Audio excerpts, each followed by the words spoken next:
How do you set yourself apart from the crowd? Is it with a loud pair of shoes, a hat at a jaunty angle, perhaps with a purple suit? Well, those will likely get you noticed, but not as much as, say, a V10 supercar without a roof. This is the Audi R8 Spyder, and it's not one for shrinking violets. The R8 has lost its lid, and you know what? I think it looks pretty good. Some convertibles that have been de-coupeized can look a bit naff both hood up and down, but the R8 and its stablemate the Lamborghini Huracan, well, they both look pretty ace. They suit it very nicely. Now, let's take a look at what's different from the hardtop. Well, I've spent plenty of time in the V10 Plus, but this one gets the regular V10's engine. That means a 5.2 litre motor with 532 brake horsepower and 383 pound-foot. And that'll shoot this thing from 0 to 62 in 3.6 seconds, just 0.1 seconds slower than the hardtop V10. Its top speed, 197 miles an hour. So the mid-engined V10 supercar is fast. Fast is good. I like fast. And because I've lost the roof, of course, it means I can enjoy that V10 even more. But when I have the roof up, the rear window, which is also a wind deflector when the roof is down, well, that can retract into the body, which means I can listen to the V10 howling even when it's raining. Isn't modern technology great?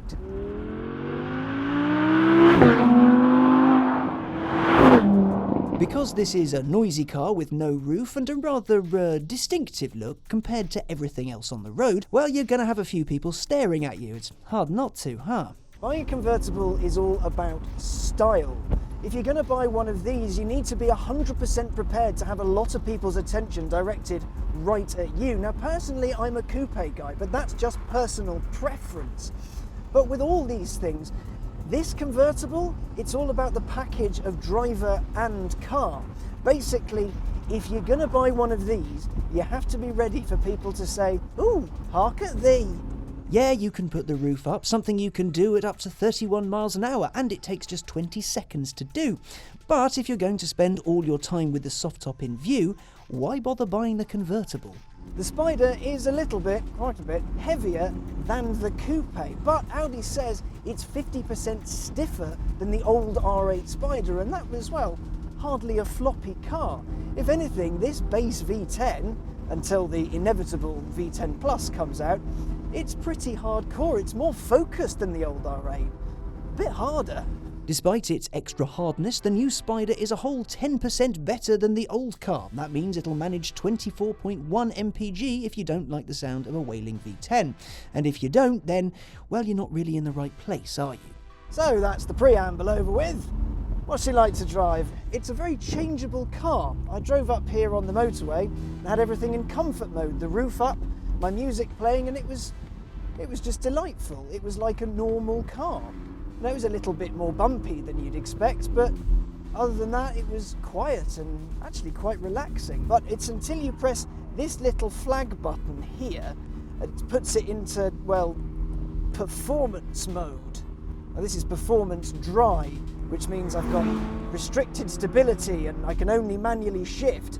So, yeah, she gets proper angry, and it's fantastic fun because you can feel the car a lot more. It moves around a little bit, and under braking, it gets quite squirrely.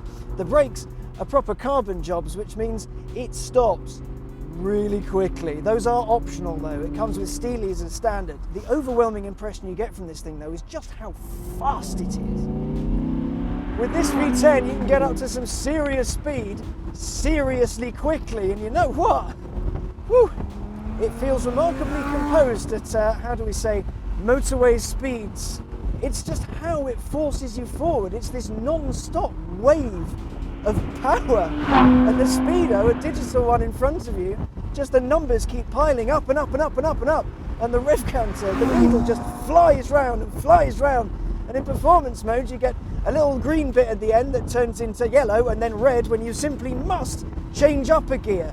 It's urgent, it's excitable, it wants to go really quick. And with all that speed, you get the noise, that beautiful V10 howl. It's not been sullied by a turbo, it's not been fiddled with. It's just, 5.2 litres, 10 cylinders, 540 metric horsepower. It's just happiness.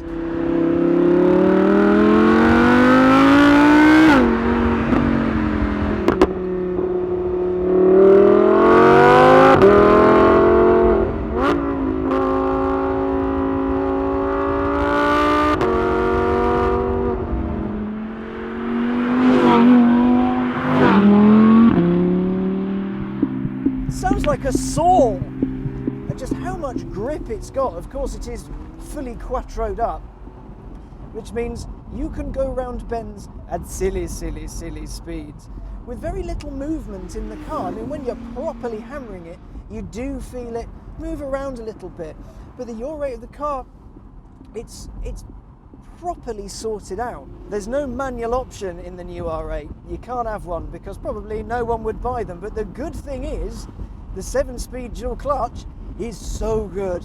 When you've got everything set to angry, you pull the paddle and it does jerk you forward. It's a proper angry feeling, but you kind of get that little bit of engagement with it. Set it to a more serene mode, you can pull the paddle and it will do it smoothly, gently, but it's still seamless. It's so impressive.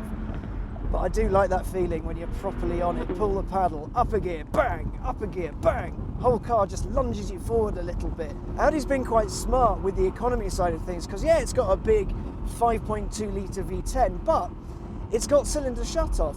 So when you're on the motorway, it shuts off half of your cylinders, which means I covered about 100 miles on one single blob of fuel. In any other supercar, that would have been 2 or 3, but in this, it was remarkably efficient. My range went down from 365 miles to 350, which is bizarre.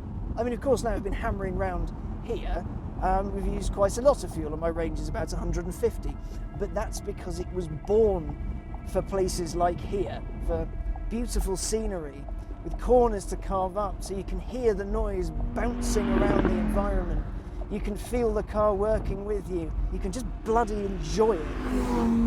You get to hear things in this. You get to hear a lot more than you do in the coupe. And if anything, you get to feel a little more. It looks good, it sounds good, and by heck does it go good. Okay, so it's not a car without flaws. For example, this grey interior reminds me of a dodgy leather jacket from the 80s, and even though this thing is quite huge, there's not that much space inside. But this is a supercar, remember, and they do come with a few compromises, so you can go very quickly and make lots of people very jealous. Now, Audi being Audi, they say there's a lot of heritage with the R8 Spyder, and you can kind of see where they're coming from. You see, Audi's had a long and illustrious career at the Le Mans 24 Hours and in the WEC in general. And the first car they campaigned with was called R8. And guess what? It was an open top and it had its engine in the middle. So technically, this is a Le Mans car. Technically. As I said earlier, convertibles are all about style, and so is the R8 Spyder. The hardcore will go for something with a roof. Those who want to be seen will go for one without. However, there's not only looks here, but substance as well. The R8 and its Italian sibling, the Lamborghini Huracan, are some of the last naturally aspirated supercars you can get. Will they be the last of the breed? Well, who knows? But for now, the Audi R8 Spyder, as an experience, it's certainly up there.